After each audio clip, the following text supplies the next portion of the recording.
بسم اللہ الرحمن الرحیم، الصلاۃ والسلام علی سید المرسلین و خاتم النبیین و رحمت للعالمین۔ ناظرین، آپ دیکھ رہے ہیں میرا یوٹیوب چینل عبدالرسول سید آفیشیل اور میں ہوں عبدالرسول سید۔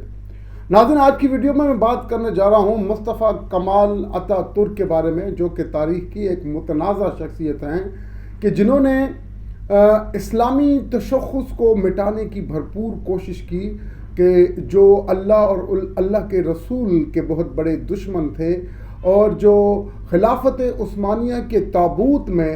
آخری کیل ثابت ہوئے۔ ان کی شخصیت کے بارے میں بات کی جائے گی اور بات کی جائے گی ان کے دور حکومت میں اسلامی اقدار کا کیا حال تھا، اور ان کی عبرت ناک موت کے بارے میں بھی گفتگو ہوگی۔ ناظرین، اس سے پہلے کہ میں ویڈیو میں آگے بڑھوں، اگر آپ نے میرا چینل ابھی تک سبسکرائب نہیں کیا تو کائنڈلی میرا چینل ضرور سبسکرائب کیجئے اور بیل آئیکن کو بھی ضرور ہٹ کر دیجئے تاکہ آنے والی ہر نئی ویڈیو کا نوٹیفیکیشن آپ کو موصول ہو سکے۔ ناظرین، اگر آپ کو میری ویڈیوز پسند آ رہی ہوں تو کمنٹس میں اپنی رائے کا ضرور اظہار کیجئے تاکہ میری حوصلہ افزائی ہو سکے اور میں زیادہ سے زیادہ ریسرچ بیسڈ اور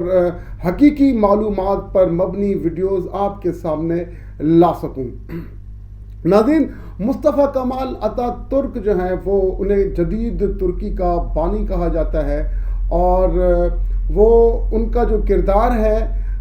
خلافت عثمانیہ کے متعلق، تو انہیں خلافت عثمانیہ کا غدار سمجھا جاتا ہے کہ انہی کی وجہ سے جو ہے خلافت عثمانیہ وہ ٹوٹ گئی، اور ان کا کلیدی کردار رہا خلافت عثمانیہ کو توڑنے میں، اور پھر جدید ترکی کے اقتدار پر قابض ہونے میں ان کا ایک بڑا نمایاں کردار رہا۔ ناظرین،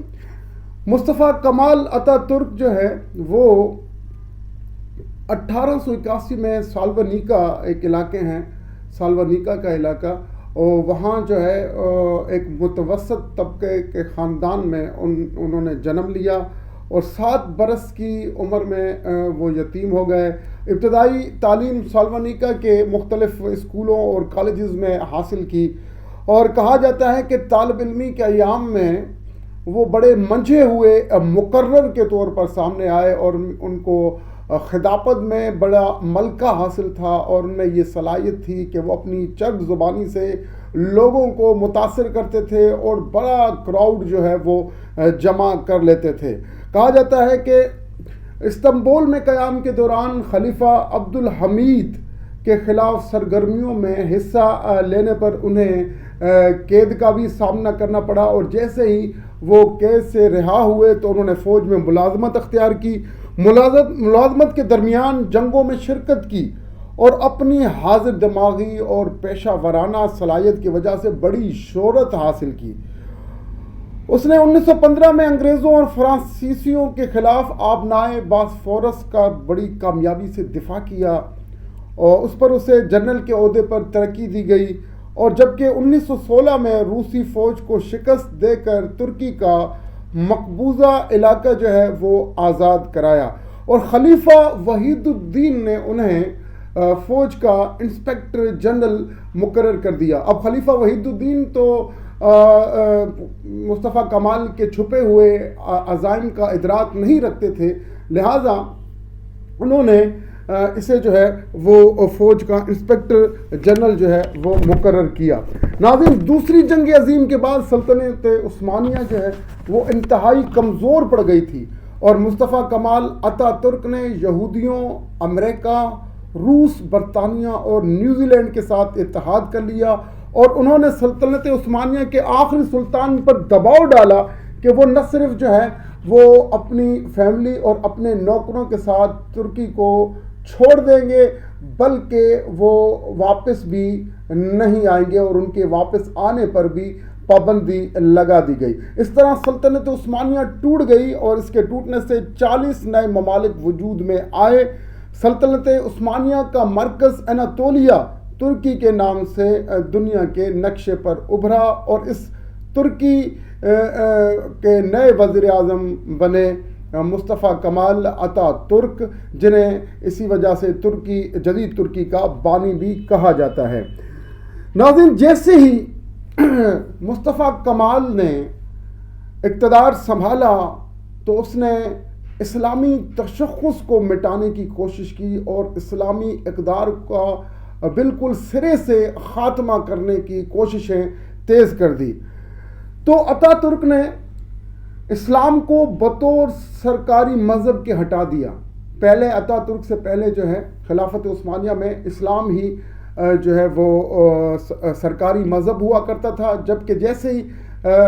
اس نے جو ہے بھاگ دوڑ سنبھالی جدید ترکی کی، تو اس نے پہلا کام کیا کیا کہ بطور سرکاری مذہب کے اسلام کو ہٹا دیا۔ اس کے علاوہ اس نے اسلامک لاز کو اطالوی اور سوئس قوانین سے بدل دیا اور شیخ الاسلام کا لقب کو ختم کر دیا۔ اسلامک وراثتی نظام، اسلامک سسٹم آف انہیریٹنس کو جو ہے وہ بالکل ایبولش کر دیا اور ختم کر دیا، اور نکاح جو کہ اسلامی قوانین کے مطابق ہوا کرتا تھا اسے بھی ختم کر دیا۔ عدت کا قانون بالکل ختم کر دیا اور حجاب پہننے کو جرم قرار دے دیا کہ عورتیں حجاب نہیں پہن سکتی، مطلب کہ بے پردگی کو فروغ دیا۔ اس کے علاوہ اللہ کے نام پر حلف لینے کے بجائے اتا ترک یعنی اپنے نام پر حلف لینا شروع کر دیا۔ اس کے علاوہ سنت ختنہ پر پابندی لگا دی گئی، اور یہ بعد ازاں جو ہے یہ اس سے پابندی ہٹا دی گئی، جبکہ شروعات کے ایام میں جو ہے انہوں نے یہ ختنہ پر، سنت ختنہ پر پابندی لگا دی تھی۔ اس کے علاوہ نمازوں میں عربی زبان کے استعمال پر پابندی لگا دی گئی، اور شہادہ جو کہ ترکیہ کے فلیگ پر جو ہے وہ لکھا ہوتا تھا شہادت، اس کو بھی کلمہ شہادہ کو جو ہے وہ بھی ہٹا دیا گیا، اور اسلامی تبلیغ کے مراکز بند کر دیے گئے۔ مساجد میں لگے اللہ اور اللہ کے رسول کے نام اور اصحاب کرام کے نام ہٹوا دیے گئے۔ ترکش رسم الخط جو کہ عربی رسم الخط سے ملتا تھا اس کو بدل دیا گیا۔ قرآن پڑھنے اور پڑھانے پر مکمل پابندی عائد کر دی گئی، اور اس کے علاوہ اتا ترک نے نماز بھی عربی کے بجائے ترکش زبان میں ادا کرنے کا حکم دیا۔ اذان بھی عربی کے بجائے ترکش زبان میں کہی جاتی تھی، اور یہ سلسلہ تقریباً 18 سال تک جاری رہا، اور اذان میں اللہ کے بجائے ترکش لفظ تنری کا استعمال کیا جاتا تھا۔ مذہبی کتابوں کی خرید و فروخت پر مکمل پابندی لگا دی گئی۔ اتا ترک نے ہیجیا صوفیہ کو مسجد کے بجائے میوزیم میں بدل دیا، اور وہاں نماز پڑھنے پر مکمل پابندی عائد کر دی گئی۔ مسجدوں کو استبل میں بدل دیا گیا جہاں گھوڑے اور سور باندھے جاتے تھے۔ ہزاروں علماء کرام کو قتل کر دیا گیا۔ اتا ترک دارالحکومت میں علماء کرام کو بطور ولن اور غدار کے پیش کیا جاتا تھا کہ یہ علماء کرام جو ہیں یہ ترکی کی ترقی میں سب سے بڑی رکاوٹ ہے، اور انہیں بطور ولن اور غدار کے پیش کیا جاتا تھا۔ اتا ترک کے ایک وزیر نے کہا تھا religion is poison, it will take us 30 years to eradicate Islam from the minds of people in Turkey۔ اس کے علاوہ کچھ عرصے کے لیے حج اور عمرے پر بھی پابندی لگا دی گئی تھی، جو بعد ازاں اٹھا دی گئی تھی جب احتجاج ہوا۔ اس کے علاوہ اتا ترک نے مسلم عورتوں کو غیر مسلم مردوں کے ساتھ شادی کی اجازت بھی دے دی تھی، اور اتا ترک کے دور حکومت میں اسکولوں میں اسلام پر تنقید کی کھلی اجازت تھی کہ اسکولوں میں، کالجز میں اگر کوئی اسلام پر تنقید کرتا ہے تو اسے کوئی سزا نہیں دی جاتی تھی، بلکہ اس قسم کی کارروائی کی حوصلہ افزائی کی جاتی تھی۔ ہیروئن اور شراب خانے کھولے جانے کی بالکل اجازت دے دی گئی کہ وہ آرام سے آپ جو ہے ہیروئن اور شراب خانے اور ڈانس کلب کھول سکتے ہیں۔ اور کمالسٹ دور حکومت نے اتا ترک کو، آپ حیران ہوں گے کہ پیغمبر سے بھی بہتر پیش کرنے کی کوشش کی تھی، اور اخباروں میں رسول اللہ صلی اللہ علیہ وسلم اور اسلام کا مذاق اڑایا جاتا تھا، اور اس کارروائی کی اور اس عمل کی حوصلہ شکنی کے بجائے حوصلہ افزائی کی جاتی تھی، اور اس کو جو ہے وہ ریاستی ایک پروٹیکشن دی گئی تھی۔ اور اگر کوئی ایسا عمل کرتا تھا کہ رسول اللہ صلی اللہ علیہ وسلم کا مذاق اڑائے اور اسلامی اقدار کا مذاق اڑائے تو اسے ریاست پروٹیکٹ کرتی تھی، اس کے لیے کوئی سزا نہ تھی۔ اتا ترک نے یہ بھی دعویٰ کیا تھا کہ یہ قرآن پاک جو ہے یہ محمد رسول اللہ صلی اللہ علیہ وآلہ وسلم کی اپنی ایجاد ہے اور یہ کوئی الہامی کتاب نہیں۔ دیکھیے، اور آپ یہ سن کر حیران ہوں گے کہ ایک ایسا ماحول تھا کہ جہاں قرآن پاک پڑھنے اور پڑھانے پر پابندی تھی، اسلام سیکھنے اور سکھانے پر پابندی تھی، تو لوگ کیا کرتے تھے؟ وہ جو اسلام سیکھنا چاہتے تھے، جو اسلام کو سینے سے لگائے رکھے ہوئے تھے اس دور میں بھی، تو وہ کیا کرتے تھے؟ رات 2 بجے سے 6 بجے تک شراب خانوں میں دین کی تعلیم دیتے تھے۔ لوگ وہاں جاتے تھے، وہ بظاہر شراب خانے لگتے تھے، مگر 2 بجے سے 6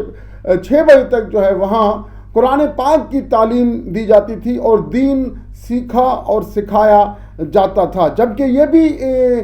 تاریخ کا حصہ ہے کہ ٹرینوں کی کیبنز بک کرائے جاتے تھے اور ان ٹرینوں کے کیبنز میں ایک اسٹیشن سے دوسرے اسٹیشن تک جو ہے وہ دین کی تبلیغ کی جاتی تھی اور دین سیکھا اور سکھایا جاتا تھا۔ ناظرین، مصطفیٰ کمال نے 1923 میں ترک پارلیمنٹ سے اپنے پہلے خطاب میں کہا تھا، اب ہم 20ویں صدی میں داخل ہو چکے ہیں اور یہ صدی انڈسٹریل ریولوشن کی صدی ہے، صنعتی انقلاب کی صدی ہے، تو لہٰذا اس دور میں ہم انجیروں اور زیتونوں کا ذکر کرنے والی کتاب کے پیچھے نہیں لگ سکتے۔ معاذ اللہ، یہ اشارہ اس نے قرآن پاک کی طرف کیا تھا کہ اب قرآن پاک کے پیچھے ہم نہیں لگیں گے، کیونکہ قرآن پاک جو ہے وہ چھوٹی سی معمولی باتوں کا بھی ذکر کرتا ہے، جس میں اس نے اشارہ دیا ہے کہ انجیروں اور زیتونوں کا ذکر کرنے والی کتاب کے پیچھے جو ہے ہم نہیں لگ سکتے۔ اور ایک دفعہ ایک خبر جو ہے وہ جنگل کی آگ کی طرح پھیلی تھی کہ جب دوران بحث جو ہے مصطفیٰ کمال نے ترکی کے جو شیخ الاسلام تھے انہیں جو ہے وہ قرآن پاک ان کے سر پر دے مارا تھا پھینک کر۔ تو یہ جو ہے مصطفیٰ کمال اتا ترک جو ہے ان کا حال تھا، اور اس طرح انہوں نے اسلامی اقدار کا مذاق اڑایا اور اسلامی تشخص کو بری طرح سے پامال کرنے کی کوشش کی۔ اور یہ بھی آپ کو بتاتا چلوں کہ وہ لادین تھا، وہ جو ہے وہ اس کا توحید پر بھی یقین نہیں تھا، اور وہ اللہ اور اللہ کے رسول کا بہت بڑا دشمن تھا، اس کے نزدیک خدا کی کوئی حیثیت نہ تھی۔ آپ یہ سن کر حیران ہوں گے کہ کبھی کبھی وہ آسمان کی طرف مکے بنا کر لہرایا کرتا تھا اور اپنی طاقت کا اظہار کیا کرتا تھا کہ وہ جیسے کہ زمین پر خدا ہو اور اس کی خدائی چل رہی ہو۔ اور اس کے علاوہ اس کا عقیدہ یہ تھا کہ خدا کا کہیں وجود ہی نہیں اور انسان خود ہی اپنی تقدیر بناتا ہے۔ ناظرین، قدرت ضرور اپنے منکروں کو عبرت کا نشان بناتی ہے۔ جس کسی نے بھی خدا ہونے کا دعویٰ کیا یا خدا کی خدائی میں ٹانگ اڑانے کی کوشش کی، اللہ تبارک و تعالیٰ نے اسے نشان عبرت بنا دیا، چاہے وہ نمرود ہو کہ جس نے خدائی دعویٰ کیا، یا فرعون کہ جس نے خدائی دعویٰ کیا، یا پھر یہ مصطفیٰ کمال اتا ترک جس نے اسلامی اقدار، اسلامی شعار کا مذاق اڑایا اور اللہ اور اللہ کے رسول سے دشمنی اختیار کی۔ تو کیا ہوا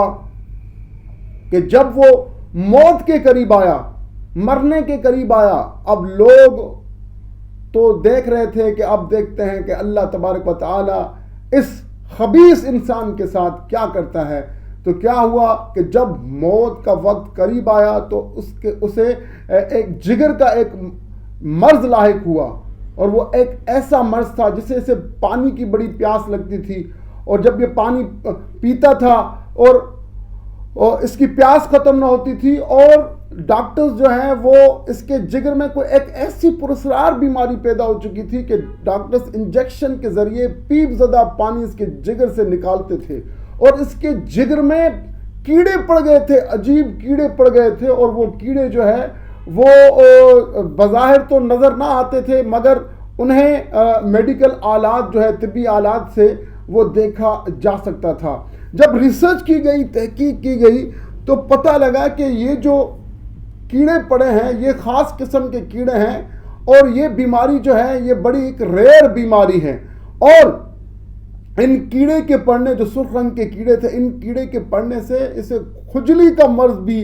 لاحق ہو چکا تھا۔ تو جب اس کے سامنے کوئی بھی مہمان آتا تھا، بڑے بڑے سفیر آتے تھے، یہ کھجلی میں ہی مصروف ہوتا تھا۔ جب تحقیق کی گئی تو پتہ لگا کہ یہ جو کھجلی ہے یہ ایک خاص قسم کے سرخ رنگ کے کیڑے سے جو ہے وہ پیدا ہوتی ہے، اور یہ کیڑا جو ہے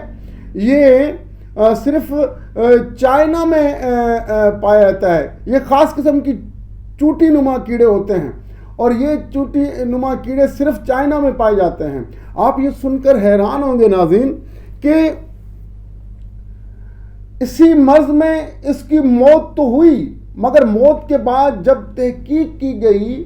تو جس انجیر کا اس نے مذاق اڑایا تھا کہ جس کا ذکر قرآن میں پایا جاتا ہے، اسی انجیر کی چھال میں اس بیماری کا علاج موجود تھا۔ تو دیکھیے، جس چیز کا یہ مذاق اڑا رہا تھا اور اللہ کی کتاب کا مذاق اڑا رہا تھا، اور اللہ کی کتاب میں دی گئی انجیر کے ذکر کا مذاق اڑا رہا تھا، اس کی بیماری کا علاج بھی رب تعالیٰ نے اسی انجیر کی چھال میں رکھا تھا۔ ناظرین، اتنا ہی نہیں کہ جب اس کے لیے قبر کھودی گئی، اور جب اسے قبر میں ڈالا گیا تو اس کی قبر نے اسے اوپر اچھال دیا، اور قبر نے بھی اسے قبول نہ کیا۔ وہ جیسے کہتے ہیں کہ ظالموں کو قبر بھی قبول نہیں کرتی، تو یہ واقعہ لوگوں نے دیکھا کہ یہ قبر میں ڈالتے تھے، قبر اسے اوپر اچھال دیتی تھی، اور قبر نے بھی اس ظالم، خبیث اور اسلام دشمن شخصیت کو قبول نہ کیا۔ اور یہ اس کی قبر اب کیسے بنی ہوئی ہے؟ یہ زمین کے اندر نہیں ہے، بلکہ زمین کے اوپر زمین کی سطح پر اوپر جو ہے وہ اس کو پھر، کیونکہ اندر گڑھے میں تو وہ قبر سے قبول نہیں کر رہی تھی، تو اوپر ہی انہوں نے جو ہے اس کو دفنا دیا، اور اس کی جو قبر ہے وہ اب زمین کی سطح پر ہے، زمین کے اندر نہیں ہے۔ تو یہ انجام ہوتا ہے جو خدا تعالیٰ اور رسول اللہ سے دشمنی اختیار کرتے ہیں۔ اللہ تبارک و تعالیٰ ہم سب کو ہدایت عطا فرمائے، اور اللہ تبارک و تعالیٰ ایسے ظالموں کو